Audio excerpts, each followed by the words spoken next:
Well, hello, happy new year. How you doing? Welcome back to the channel. What's going on, everyone? I'm Jay, my channel Square Pegs. Thank you for stopping by. If you are new around here, please click that subscribe button down below, ring the notification bell, and hey, keep up to date with everything I got going on. I'm doing 2 videos a week.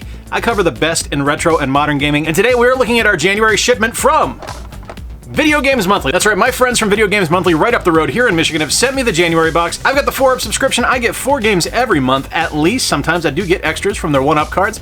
And I am going to be looking at what's in this box for the first time. I have not cracked this open. As you guys know, all I have done is freed it from its priority mail prison. And we are going to take a look and see what is in this box right now. And I'm going to do things a little bit differently. I usually shoot these on the table, but you know what? I'm feeling a little froggy. I feel like showing off this handsome mug, so I'm going to be looking at you as I open this box and find out what's inside. The box is open, as you can clearly see by the giant cardboard thing next to my head. All right, up first we have a Video Games Monthly Do Not Disturb. I am playing with my joystick door hanger.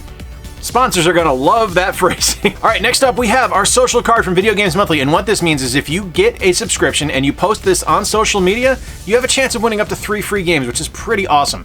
The service is already great, and being able to add 3 free games on top of it is fantastic. Next up, there's another card, which means this is probably a bonus. We have a 1-up. That means I'm getting 5 games this month, 5 games in the box, and that is awesome. Now, if you have not been a part of this before, what I subscribe to is I get 4 games a month, and I get 1 extra one if I get the 1-up card, and there's also up to 2-up, and I think there might even be a 3-up in there somewhere. I am not 100% sure on that because I've only ever gotten a 2-up. But what I choose from is I have a series of retro game consoles that I have chosen to have games sent to me, and they pick games out and they send them to me. And I have a list on their website of things that I already have in my collection, and they do their best to not send me doubles. I will be honest, the only time I've been sent a double is when it was my fault and I forgot to update my list. And that was on me, not on them. So, first up, we have bubble wrap. Next up, we have a Sega Genesis game, and we have Echo the Dolphin. Okay, you know what? I am not a huge fan of Echo the Dolphin, but it has been years since I've played it. Let's take a look at it right now. Okay, Echo the Dolphin. It's the prettiest game in the collection today. How about that? I've never liked Echo. I've wanted to like Echo for years. I rented this game a couple of times when I was a kid, and I didn't really understand it. I didn't know what the hell I was supposed to do. I didn't really like it. Like, it's just kind of... it's boring, you know? It's not a terribly fun game, and it just doesn't do anything for me. This is actually the furthest I've ever bothered to get in Echo the Dolphin. And I wish I had enjoyed this more, because I think it is a beautiful game, and I think there's a good soul here. Like, I think there's a good spirit to this game. It just isn't something that I enjoy playing. So, unfortunately, Echo the Dolphin just doesn't work. Next up, we have a Game Boy Advance cart, and this is, Pirates of the Caribbean, Curse of the Black Pearl. Now, I have never played this game, but as a huge Walt Disney World and Pirates of the Caribbean fan, and I really love the Curse of the Black Pearl movie, I'm willing to check this one out. Let's take a look and see how this one looks. Pirates of the Caribbean, Curse of the Black Pearl has potential, and I think I'm going to put a little bit more time into it and play it on the small screen on my GVA ASP just to see how I like it, because playing it on my Retron to get footage of this one, it does not look great. It looks blown out, and that's to be expected because the screen is, 100 times bigger than, what the GBA does. But the concept here has promise. The gameplay is okay. Like, the idea that you get to play as Jack, and it's right after you are marooned by Barbossa, and you go through and you go to Port Royal, and you have to kind of continue your pirate career and build yourself up, is promising. And the gameplay itself isn't terrible, but it's also not very good. Like, it's a very slow game. It's very methodical. The combat isn't terribly well done. Like, the game deciding to draw your sword as you approach an enemy, as opposed to just being able to hit that A button to do an attack right away when you see trouble coming, kind of sucks, because frequently the game will just wait, and it'll slowly draw the sword, and by that time you've already been attacked 2 or 3 times, and your health bar is dropping, and that's frustrating. But there's good bones here. Like, there's a good idea here. This, to me, feels a lot like the Harry Potter game from a couple of months ago that was better than I expected it to be. And this one as well is better than I expected it to be. It's not good. I definitely need to put more time in with it, but it's better than I anticipated. Next up, we have another GBA game, and it is Spy Hunter. Now, those of you who have seen my ranking videos know I am not a huge fan of Spy Hunter, but let's see how the GBA version does. I've never played this version. This could be excellent. You guys know my opinion on Spy Hunter. I don't really understand what the big deal is about the game. I didn't like the original. I didn't like Super Spy Hunter. I understand I need to spend more time with Super Spy Hunter because there's more depth to the game. And this one definitely has more depth. And one of the things I actually like about this GBA version of Spy Hunter is it actually gives you an idea of what you're supposed to do. You actually have directives and objectives and completion goals for each level. And there's Mode 7 graphics, and it doesn't look terrible. Again, much like Pirates of the Caribbean, I think it's going to look a lot better on the GBA SP screen, where it's a little bit smaller, a little bit more compact, and doesn't get as blown out as it does on the Retron, but there's a solid game underneath kind of the weirdness of trying to cram Spy Hunter into a 3D environment.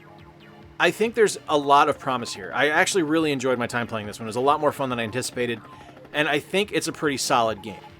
Spy Hunter actually ended up being my favorite of the list. I didn't anticipate that. I kind of expected this to be my least favorite, and Spy Hunter actually kind of wins this month. Spy Hunter and second place would be Pirates of the Caribbean, Curse of the Black Pearl. I mean, it's neither one of them are great, but they're a lot better than I expected them to be. How's that? Next up, I've got 2 NES carts in here, which makes me very happy. Up first, we have Platoon! Not a big fan of Platoon, but that's okay. That's not their fault. Licensed games back in the day didn't necessarily mean gold. And if you guys have watched my ranking videos, you know I did not rank this one terribly highly.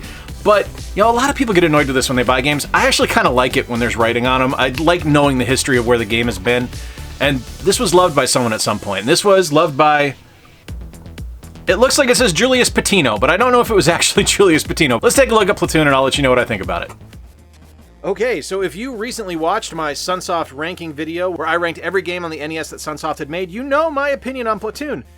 And I played it again on this one just to make sure I wasn't totally crazy on my ranking for that video, and I wasn't. That game's terrible. Let's start off with the combat. It's really unfair. You're one dude that just kind of goes through the game. You have to fight an army of guys in the jungle. They will drop on top of you and not give you any time to react. There are guys that will pop up from the ground behind bushes that you can't see, and then they will shoot at you. And I don't really understand what the point of the game is. I ended up finding explosives, and it said, "Congratulations, you found the explosives." I don't know what the hell to do with them. It's not a good game. It's not a hard game. I mean, it is a little bit difficult as far as gameplay goes, but it's more obtuse than it is difficult. It's just poorly explained, and it's poorly planned out, and it doesn't play terribly well. Like, anytime you have to use the up on the plus control pad to jump, that bothers me. I don't like that. If I'm not playing a fighting game, give me it on a jump button. And I understand that one of them was to throw a grenade and the other one was to shoot the regular gun, and it was tied up on this game, but still, that's what I want and that's what I expect, and it just does not play well. Alright, one last NES game, and we have... Hey, Black Box Pinball. Very cool. I haven't played this in years. Let's take a look. Alright, so Pinball. Black Box NES game definitely shows its age. There's not really anything in here resembling any actual pinball physics. It's really slow. There's not really any music or anything like that. There's just kind of sound effects when you flip the triggers or anything like that. I mean, it's okay. It's a fine game. I mean, the game itself is fine. The game I got, not so much. It actually didn't work, but that's okay. You know, it's easily replaced. It's easy to take care of. It's easy to get another copy of this. It's just this one in particular didn't work. Now, I can't say that it doesn't work on original hardware. I do run everything off of a Retron 5. It just wasn't able to dump the ROM onto the Retron to be able to play it. So I actually found a ROM online and I booted it up on my hacked PlayStation Classic and played it there. It's not a great game, but it does what it does well. Again, it's a black box NES game, so expecting it to be any more than it actually is kind of being foolhardy. Those games were a little rough around the edges, and this one is decidedly that. It's rough around the edges. Alright, you know what? An interesting box this month. Not necessarily my favorite games, but as I always say when it comes with regards to Video Games Monthly, it is a lottery. You have a chance of getting something spectacular, you have a chance of getting some drag. You're not always guaranteed to get something that you're going to love, but you're always going to get games that you are able to add to your collection or move into the trade bin that you can use for future games down the road. I love the Video Games Monthly service. Be sure to check them out. I'll have a link to the service down in the description below. I don't get any kickback on this. This is just a service I like and I pay for out of my own pocket, and I think it's something, if you are looking to start a retro games collection, this is the way to go. It is the best service out there, and I think you're going to get some good quality games. Let me know in the comments down below what your favorite game is that I got this month, and if you are a Video Games Monthly subscriber, let me know your best score that you have gotten so far from Video Games Monthly in your subscription. Please hit like, please subscribe down below if you're new around here. You've not already done so, you just stumbled across the channel, and hey, if you really dig the work I do, you've been here a while and you're able to financially afford it, consider becoming a monthly Patreon sponsor like the wonderful people you are seeing on screen right now. Otherwise, take a look at our merchandise. That's at squarepegsyt.com. Every purchase you make on the merch store goes directly to help the channel grow, and I appreciate it immensely. Folks, thanks for stopping by today and spending a little bit of time with me as I look at the latest offering from Video Games Monthly. If you enjoyed today's video, there's going to be a couple more up here right now where you can take a look at previous unboxings that I've had from Video Games Monthly. Until next time, remember to play more games, stay square, and take care. I'll talk to you soon.